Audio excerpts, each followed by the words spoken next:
Hey guys, thanks so much for clicking on this video. My name is Chris, and with Annabelle Comes Home hitting theaters very soon, I thought why not take a look at every upcoming Conjuring universe movie, even the ones that are in development or rumored to come out. There are plenty with an official release date and actual writers involved, and there's some other ones they're tucking away wondering, does the public want these? Let's just give it to them. So before going into this list, guys, make sure you comment down below what your favorite Conjuring universe movie and which one is you're most looking forward to out of all the ones involved. So obviously the first one here is Annabelle Comes Home, opening up June 26th. Pretty ballsy move of them to open up only 5 days after Child's Play, another killer doll movie. This one, however, is a little different because it actually involves Ed and Lorraine Warren. They're stepping out of the main Conjuring movies and coming into this one as a spin-off. This premise to me is actually really awesome and another way for them to just crank out different monster movies that I'll touch upon later in this video. But the premise of Annabelle being trapped in the Ed and Lorraine Warren Museum, where she decides to bring to life all these different artifacts and haunt their daughter and the babysitters, I don't know, just seems like a really good time. We've had one bad Annabelle movie, that's the first one, and then the second one turned out amazing, so even if it can find a middle ground, it's pretty cool. But after Annabelle, that'll bring us to The Conjuring 3. This will be the third chapter in the Conjuring series. This is the mainstay, what has started it all. Coming out September 11th of 2020. The biggest difference here is that James Wan will not direct this time around. Instead, he's handing off the director chair to Michael Chavez, who directed Curse of La Llorona. Now look, say what you will about that movie. Me coming from Hispanic heritage, I actually really enjoyed it. I found it a little interesting and fun, especially with a character I've been threatened with my whole life. Thanks a lot, Mom couldn't just hit me in the head with a regular chancla. Had to curse me with a demon. But even if you take the weak story aside, the directing is pretty good. He did a lot with La Llorona in the movie and making you scared and setting up shots and trying not to be too corny and jump scary. So I think this guy just really needs a good script, and then he'll handle all the direction work perfectly. The third Conjuring movie will revolve around the first time someone used the defense of "a demon made me do it" in the courtroom. The Warrens will be trying to prove that this person was possessed by a demon, and that's why they ended up murdering somebody. It is actually one of the real life cases. It actually happened, so don't Google it too much if you don't want to know if he was found guilty or not, but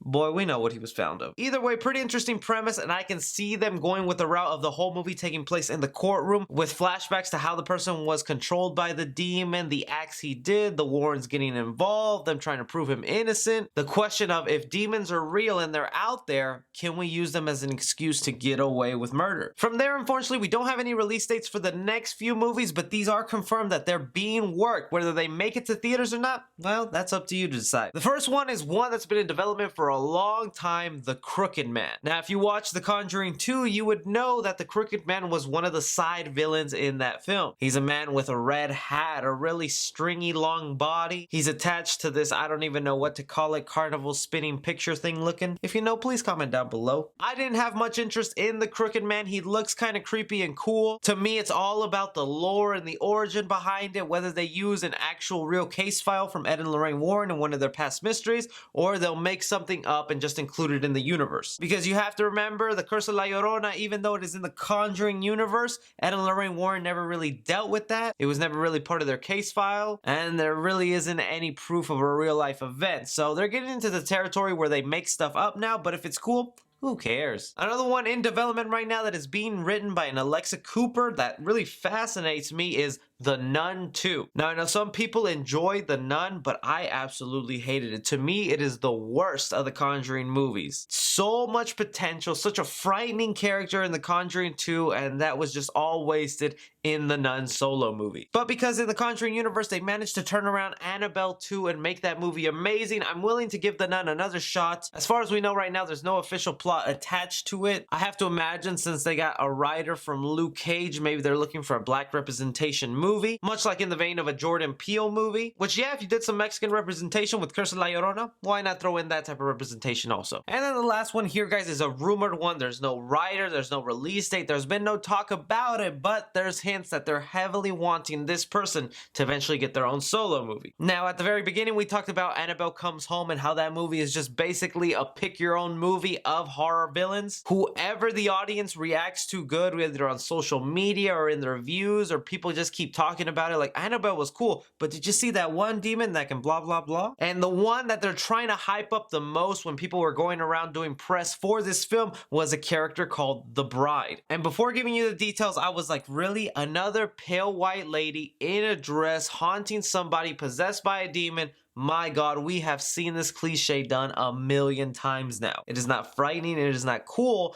And then I looked more into what they're doing with this bride dress. So it turns out there's no character or real demon attached to it. In fact, this is more of a haunted item. Some more interesting things about this is it was an actual case that Ed and Lorraine Warren did, a haunted wedding dress. The details about the possible footage we'll see hinting at this solo movie and Annabelle go as. The footage divulges that the bride lures in unsuspecting, excited brides to be with the elegant gown. After the gown is purchased, the bride possesses its own owner when she wears it, eventually driving her to stab her groom to death, a violent, bloody end to what should be the happiest day of their lives. The blood stains disappear from the dress after, so it can reel in a new victim and continue the cycle of matrimonial homicide. That is a fascinating horror movie right there. A wedding dress, kind of like the Sisterhood of Traveling Pants, except those pants murdered you with a wedding dress. You know what? That's cooler to me, because these movies were not just becoming, oh, this demon can do this demon has that, this demon is this, but in the end, they're demons. Presenting a new layer of the Conjuring universe where you have haunted items, that to me is the way to go. Even more with like in The Curse of La Llorona, showing that there were demon hunters out there other than Ed and Lorraine Warren. There's a vast universe to explore here. We could eventually get another movie through the perspective of another demon hunter like Ed and Lorraine Warren that aren't Ed and Lorraine Warren. But anyways, guys, you hear these upcoming Conjuring movies. How do you feel about them? Which one are you most excited for? They've hinted at other demons in the past that just did not make it to the cut of getting their own movie, like Snake Boy and The Nun. So I wonder what other side demons they'll throw at us that make us go, oh, I want a movie about that. Be sure to like and subscribe, guys. Follow me on Twitter at 3C Film Review. As always, I'm Chris. Take care.